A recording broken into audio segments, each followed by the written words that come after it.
वाह तसवर खां वाह अज कणक की डंड ला दे लेने तेरे नसीब है अगर वाह उथे वड वड वड वड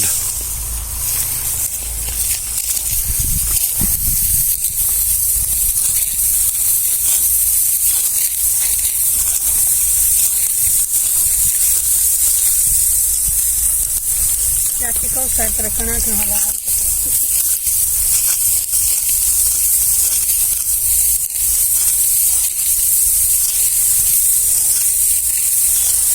नाजरीन तस्वर कणक वढ़ रहा नाल बाबा भी वढ़ रहा मैं भी वड्डूँ कणक ते तुसीं ये दसना है कि वो केड़ी शै जिहड़ी लत पैरां लू हलाल होंदी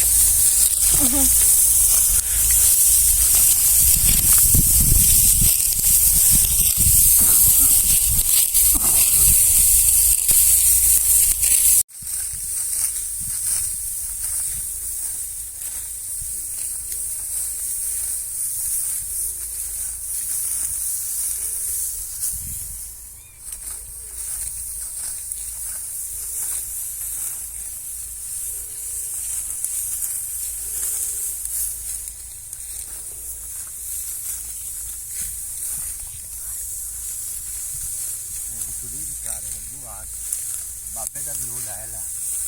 पर वो नहीं आके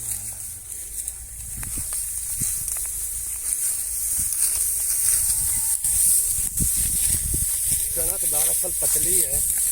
पतली कणक मैं कभी नहीं बची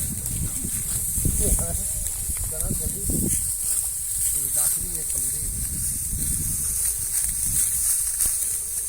दाखिली तो बरिंदी है कणक पर अदा लगे जाता है 10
ले ली जो कोई जान दी ते विच